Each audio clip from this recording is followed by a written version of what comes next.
రోజు ఇడ్లీ, దోస, పూరి తిని బోర్ కొట్టిన వాళ్ళకి ఒక్కసారి రాగి పిండితో ఇలా చేసి పెట్టండి. ఇంటిల్లిపాది అందరూ ఇష్టంగా తింటారండి. అంత టేస్టీగా అయితే ఉంటుంది ఈ రెసిపీ అయితే. ఇంకెందుకు ఫ్రెండ్స్ ఆలస్యం, ఎలా చేయాలో ఏంటో అనేది వీడియోలోకైతే వెళ్ళిపోయి చూద్దామా మరి. ముందుగా స్టవ్ అయితే ఆన్ చేసుకొని ఒక కడాయి పెట్టుకొని అందులోకి ఒక 2 స్పూన్లు ఆయిల్ అయితే వేసుకున్నానండి. ఆయిల్ కూడా హీట్ అయింది. ఇప్పుడు ఒక హాఫ్ స్పూన్ దాకా శనగపప్పు, అలాగే కాస్త మినపప్పును కూడా వేసుకోవాలి. ఇంకా ఇప్పుడు ఇందులోకి జీలకర్ర, ఆవాలు కూడా వేసుకోవాలి. మనకు ఈ పప్పులు బాగా ఫ్రై అయిపోవాలి. ఈ పప్పులు ఫ్రై అయిన తర్వాత ఇందులోకి చిన్నగా కట్ చేసుకున్న ఉల్లిపాయ కూడా వేసుకోవాలి. మనకు ఈ ఉల్లిపాయ ముక్కలు కాస్త గోల్డెన్ కలర్ చేంజ్ అయ్యే వరకు అయితే ఫ్రై చేసుకోవాలి.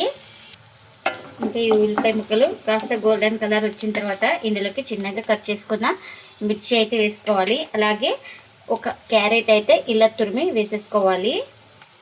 అలాగే చిన్నగా కట్ చేసుకున్న కరివేపాకును కూడా వేసుకోవాలి. ఇంకా ఇవన్నీ వేసుకొని బాగా కలుపుకోవాలి. 1 నిమిషం పాటు మనం క్యారెట్ అయితే బాగా మగ్గాలి. మనకు ఇలా క్యారెట్ కాస్త మగ్గిన తర్వాత ఇందులోకి ఒక 3 కప్పుల దాకా వాటర్ అయితే వేసుకోవాలి. ఇంకా సెకండ్ కప్పు, ఇంకా చూడండి నేను ఇక్కడ 3 కప్పులు వాటర్ అయితే వేసుకున్నాను. ఇప్పుడు ఇందులోకి రుచికి తగినంత సాల్ట్ని కూడా వేసుకోవాలి.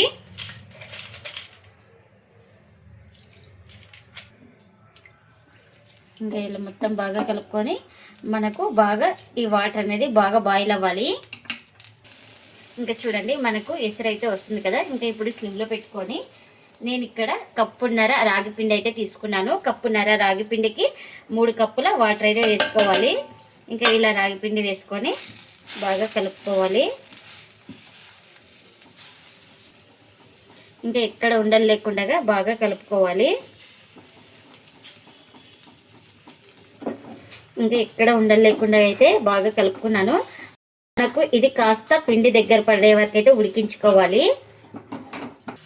ఇంకా మనకు ఇదైతే పిండి అయితే కాస్త దగ్గర పడింది. ఇంకా స్టవ్ అయితే ఆఫ్ చేసుకొని పూర్తిగా చల్లారనివ్వాలి.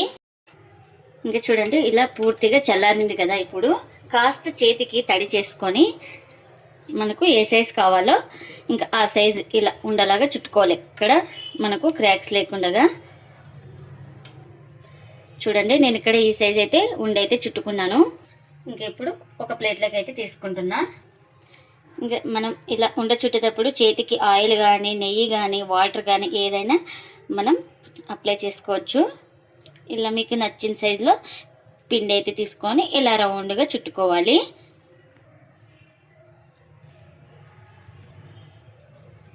ఇంకా అన్నీ ఇలా రెడీ చేసుకున్నాను. ఇలా రెడీ చేసుకున్న వాటిని పక్కన పెట్టేసుకుందాం.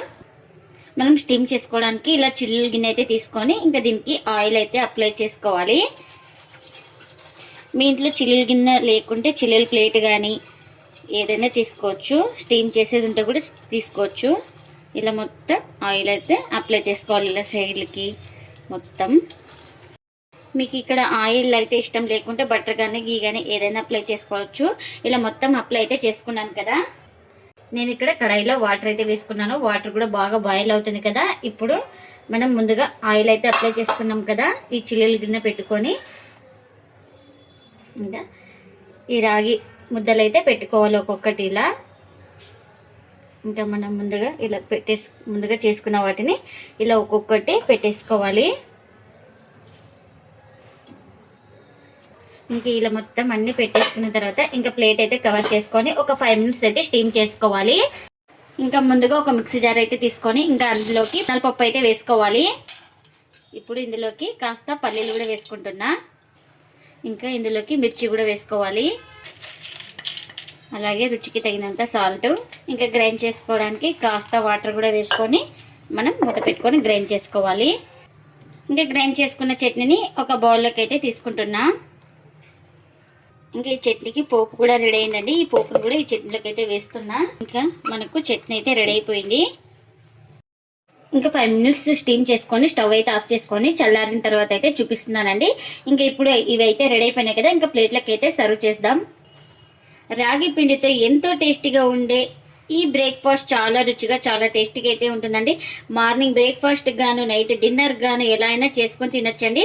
చాలా టేస్టీగా అయితే ఉంటాయండి. ఈ రెసిపీ ప్రతి ఒక్కరికి నచ్చుతుందండి, అంత టేస్టీగా అయితే ఉంటాయి.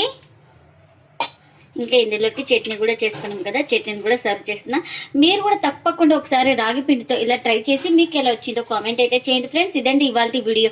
ఈ వీడియో కనుక నచ్చితే ప్లీజ్ లైక్ చేయండి, షేర్ చేయండి, కామెంట్ చేయండి. అలాగే లైక్ చేసి సపోర్ట్ చేయండి friends. Thanks for watching. Bye bye.